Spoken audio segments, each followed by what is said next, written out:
Join acclaimed taxidermist, artist, and designer Nickie Carter as she walks you through the basics and shows some of the exciting new display options available for your shoulder mount deer head.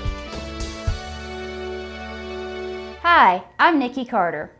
So you've just returned from a successful deer hunt, and you can't wait to share all of the details with your hunting buddies. Well, nothing preserves the memories or starts a conversation about your favorite hunt better than a quality display of taxidermy.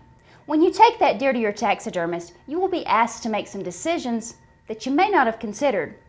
You will need to decide on the pose, the turn, and the design of your mount. Because there are so many options, the details can be a little confusing. But today, I'm going to explain some of those options so that you will be better prepared to make good decisions. I also want to show you some fantastic new innovations in taxidermy and how I decorate when I'm asked to consult on designing trophy rooms and homes. These are Whitetail Deer Mannikins. They have been sculpted by anatomical artists to include all of the deer's muscle detail for an accurate likeness of the animal. Your deer's hide will be mounted over the mannequin. There are thousands of different deer mannikins in all sizes and poses available for your taxidermist to choose from. One of the first things your taxidermist will do upon receiving your deer is to take detailed measurements in order to select a mannequin that will fit your deer's skin. Your taxidermist will want to know the direction that you would like your deer's head turned. You can choose to have your deer's head turned to the right, looking straight forward, or turned to the left. You've probably already chosen a great place to hang your deer in your home or office. I always like to have the deer facing the viewer as they walk into the room. People often ask, what is a right turn? Is it my right or the deer's right? Well, the answer is, pretend you are the deer. If the deer's head is turned to the right, then it's a right turn. It's that easy. The next decision to make concerns the attitude of the deer. Here are the most common poses.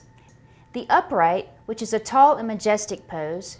The semi-upright, which is a little more relaxed. The semi-sneak, which is a very natural-looking pose. And the full sneak, like you would see a buck when he's chasing does. One thing to remember, if you choose an upright or semi-upright pose, make sure there's enough room for the antlers to clear the ceiling. So far, all of the deer mannikins that I've shown you have had a flat back and were made for hanging on the wall. But there are far more choices available. If you'd like something a little more decorative, this is an example of a pedestal mannequin.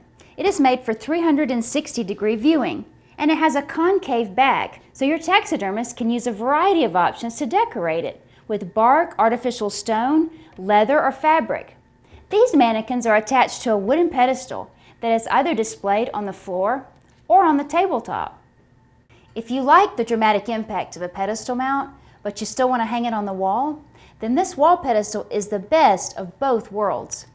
It still provides the concave area where your taxidermist can decorate it, but it has a flat back where it attaches to the wall. It also has a greater shoulder area for displaying more of your deer. Now that you've chosen the pose and the turn of your deer, it's time to think about how you'd like to display it in your home. You can go with the simplest form and just hang it directly on the wall in the traditional manner like this. Or you can have your taxidermist take it one step further and attach it to a wooden panel, which can complement the decor in your home.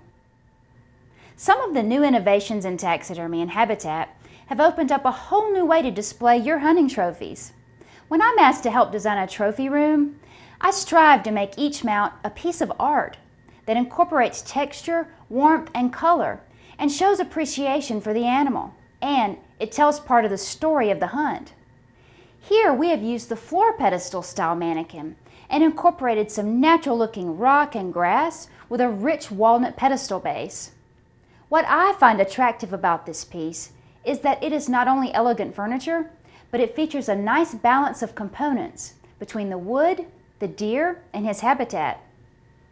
In this next example, we have used the wall pedestal mount decorated with rock, limbs, vines, and leaves to not only enhance the mount, but to create an artistic showpiece that I would love to display in my home.